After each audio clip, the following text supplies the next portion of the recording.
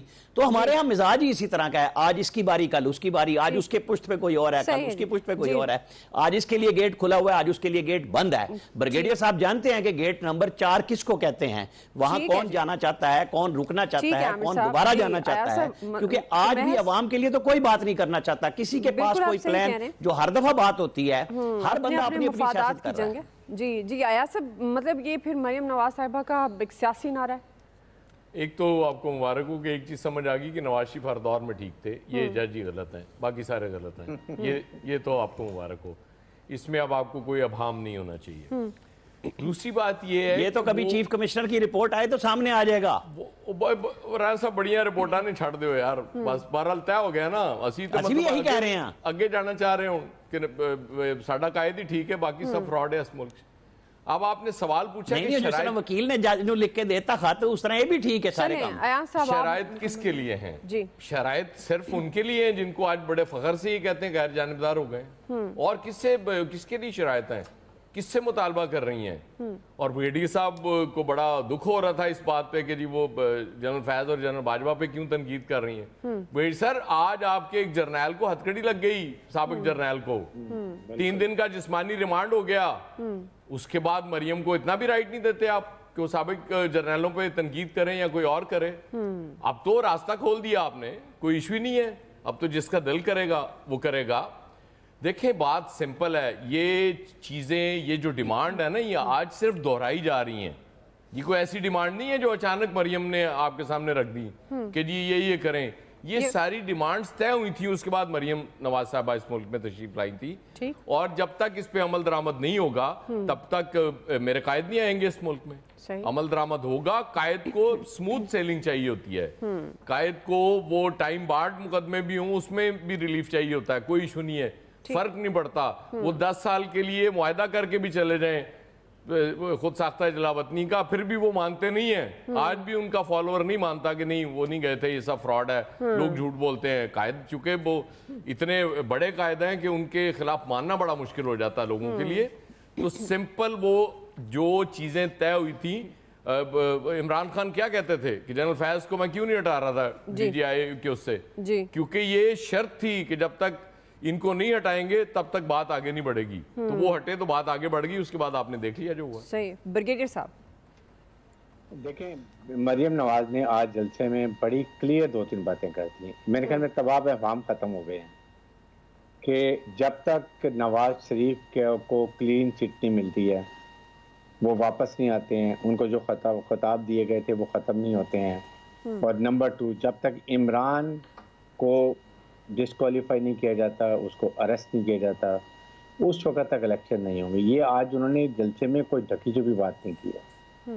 Number 2، انہوں نے بات کی ہے کہ فیض کی باقیات، مین ظاہر ہے کہ وہ فوج کے اندر ہیں، انہوں نے ان کو بھی اٹیک کیا ہے. جوڈیشری کو پہلے ہی کر رہی ہیں. آئی تھنک ابھی تو وہ جسٹ لائک جیسے ہوتا ہے نا کھلا گھوڑا بھاگ رہا ہے، اور ابھی ان کو نہ کوئی ڈر ہے، نہ کوئی فکر ہے، نہ کچھ. اور وہ جو لینگویج استعمال کر رہی ہیں، جس طریقے سے بات کری، اٹ از ہائیلی آبجیکشنیبل.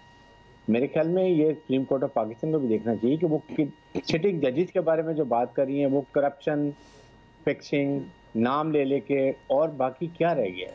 ابھی میرے خیال میں ایک ہائی کورٹ میں ان کے کانٹیکٹ کا کیس بھی کسی لائر نے ڈالا جو میں دیکھ رہا تھا. بات یہ کہ یہ دیکھنا ہے کہ آپ جلسے میں یہ کرنے آ رہی ہیں یا عوام کو اپنا مینڈیٹ بتانی ہے رہی کہ ہم کیا کرنا چاہتے ہیں، ہم آپ کے لیے کیا کر رہے ہیں، ہم آپ کو کیا آئندہ کے لیے کریں گے، ہماری گورننس کیسی ہوگی. نواز شریف آنے والے ہیں، وہ آئیں گے تو کھلا میدان ہوگا. ہم چاہتے ہیں سب کھلے الیکشن میں آئیں، لڑیں، عوام جس کو مینڈیٹ دے. Then it is a positive constructive جلسہ آپ کر رہی ہیں، اور پھر آپ حکومت میں ہیں. تو یہ چیزیں ہم نے دیکھنی ہیں. یہ بہت ہی افسوسناک بات ہے. یہ جیسے آج کلیئر میسج چلا گیا کہ الیکشن وہ نہیں ہونے دیں گے. شریف فیملی ابو لا، اور وہ جو چاہیں گے وہی ہوگا. ٹھیک جی. فیصل صاحب، دیکھیں ہم تو ہمیشہ ایک بات کہتے ہیں، اس ملک میں نا شفٹیں ہوتی ہیں، کبھی کسی کی شفٹ ہوتی ہے، کبھی کسی کی شفٹ ہوتی ہے. پہلے جن لوگوں کی مخالفت میں بولنا جرم تھا، آج ان لوگوں کے حق میں بولنا جو ہے وہ جرم ٹھہرا ہے.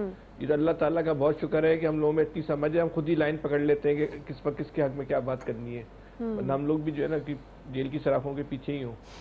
اب اس وقت ملک جو ہے, حکومت جو ہے نواز شریف صاحب کی ہے, یہ انصاف کس سے انصاف مانگ رہی ہے. وہ جو ہم کہتے ہیں نا کہ جو ججوں کو مینیج کیا جاتا ہے, وہی مینیج فیصلے چاہیے نا, وہی مینیج فیصلے عمران خان کے لیے ہوتے تھے, تو وہی مینیج فیصلے جو ہے ان کو چاہیے. جو قوتیں کل عمران خان صاحب کے لیے سہولت کاری کر رہی تھی, وہی قوتیں جو ہے وہ آپ کے لیے سہولت کاری کر رہی ہیں. عمران خان, اب یہ ہم کہہ سکتے ہیں کہ عمران خان کی صلاحیت زیادہ تھی, یا وہ جو قوتیں سہولت کاری کر رہی تھی ان کا ویژن زیادہ تھا کہ وہ زیادہ بہتر اور مؤثر انداز میں عمران خان صاحب کی مرضی اور منشا کے مطابق کام کر دیتی تھی, اور ان کی مرضی اور منشا کے مطابق اس طرح کام نہیں ہو پا رہا جیسے یہ جس رفتار سے یہ چاہ رہے ہیں. باقی اپنی حکومت میں بیٹھ کے بولنا کہ جب تک نواز شریف کے ساتھ انصاف نہیں ہوگا, کچھ خدا کا خوف کرے یار. اب یہ کیوں نہیں بولتے کہ اس ملک کے 22 کروڑ لوگوں کے ساتھ جب تک انصاف نہیں ہوگا, جب تک اس ملک سے جو ہے وہ مہنگائی ختم نہیں ہوگی, غربت ختم نہیں ہوگی. اس ملک بس یہ نواز شریفوں کے لیے, زرداریوں کے لیے, عمران خانوں کے لیے ملک ہے. اب انہی کے اس ملک میں جو انصاف ہے وہ ان لوگوں کو مل رہا ہے تو انصاف ہے, ان لوگوں کو نہیں مل رہا ہے وہ بھی ان کی مرضی اور منشا کا, انصاف کا ایشو نہیں ہے. ان کی مرضی اور منشا کا اگر فیصلہ نہیں آ رہا تو اس ملک کی عدالتیں 2 نمبر ہیں, عدالتیں مینیج ہیں, کہیں سے لکھے ہوئے فیصلے سناتی ہیں. ہمارا آپ کا کیا ہے, بس ایسی ہی ہے, اس طرح ہے ہم لوگ. الیاس صاحب دیکھیں اب انصاف کے لیے وہ اس مقصد کے لیے آئی تھی مریم نواز صاحبہ, وہ کمپین بھی یہی چلا رہی ہیں کہ ان کے ساتھ میاں نواز شریف کے ساتھ جو زیادتی ہوئی, جو کیسز ان پر بنائے گئے, اور جس طرح کیسز میں سے ان کو اب ان کے سزائیں ہوئیں, ان کے خلاف ان کو پیشیاں ہوئیں, بالکل وہ کہہ رہے ہیں کہ بالکل اسی طرح جب ہے جنہوں نے کیس بنوائے تھے ان کے ساتھ بھی ہوا. آج کھلے انہوں نے ڈھکے چھپے یہی کہا نہیں کہا, انہوں نے بالکل سامنے کہا, واضح طور پر کہا, جو بھی بالکل جرنیل ہوں یا جنہوں نے فیصلے کیے, جنہوں نے اپنا اثر و رسوخ استعمال کیا, ان کے نام لے رہی ہیں, کیونکہ ان کو پتہ ہے کہ انہوں نے یہ بھی اپنی گورنمنٹ کا کہا کہ یہ ان کی گورنمنٹ نہیں ہے, گورنمنٹ وہ میاں نواز شریف کی گورنمنٹ ان کی گورنمنٹ ہوگی, کیونکہ انہوں نے الیکشن میں جانا ہے, لوگوں کے پاس جا کے ووٹ لینے. اگر وہ آ کے ادھر سب اچھا کہ رپورٹ کرنے لگیں تو پھر ان کو کس نے ووٹ دینا؟ تو ظاہر ہے وہ جو سب کو برا کہیں گے, وہ جو باتیں ہیں اپنے ظاہر ہے بدلہ تو لینا ہے. اب بدلہ تو لیں گے جنہوں نے ان کے ساتھ کیے, ان پر کیسز بنوائے سارے. اور یہ بات ہے کہ وہ ان کے لیے سب سے بڑی بات یہ اچھی آ جاتی ہے کہ ان کے کسی کیس کا فیصلہ نہیں ہوا, ان کے خلاف کوئی کارروائی نہیں ہو سکی. تو پھر وہ خان صاحب بھی یہی کہتے ہیں کہ وہ بھی کارروائی کرنا چاہتے تھے لیکن وہ فیصلے نہیں کروا سکے. تو یہ غلطی کس کی ہے؟ اس تمام جو جنگ ہے بڑوں کی جنگوں میں سارے پسری عوام پسری اور بری طرح پس گئی ہے, اور عوام کی جو حالت ہے اس وقت وہ دیکھنے والی ہے. آپ کبھی رپورٹس دیکھیں کہ جو لوگ ہیں ان کے پاس کھانے کو نہیں ہے اس وقت. IMF کی جو سروے ہیں ان میں دیکھیں جا کے کہ آپ کے پاکستان کے لوگ غربت کی جو خط ہے نا اس سے بھی زیادہ لوگ غربت کی خط سے چلے گئے. یہ صرف 150-200 خاندان ہیں جو موجیں لگا رہے ہیں اور بالکل اپنی باریاں لگا رہے ہیں اور وہ لوگوں کو گھما رہے ہیں. اب لوگ اس بات سے حیران پاکستان, بالکل آپ کی بات درست ہے, بریک کی طرف رہنا پاک ہے ہی نہیں لوگوں کے لیے, ہم جیسے لوگوں کے لیے پاکستان ہے ہی نہیں. اور وہی بات ہے کہ انصاف بھی نہیں کا, نظام بھی نہیں کا, حکومتیں بھی نہیں کی, اور عام آدمی جس طرح بار بار ہم ذکر بھی کرتے ہیں کہ جس قدر مہنگائی ہے عام آدمی کا تو جینا مشکل ہے, اور ڈے بائی ڈے جینا مشکل ہو بھی رہا ہے کیونکہ مہنگائی بڑھ رہی ہے. بریک لیتے ہیں جی, بریک سے ہم واپس آئیں گے. تیسرا سوال, surprise day operation Swift retort کے 4 سال مکمل. ہم سوال یہ رکھیں گے کیا بھارت نے اپنی ناکامی اور ہزیمت سے کوئی سبق سیکھا یا نہیں؟ رائے لیتے ہیں بریک کے بعد.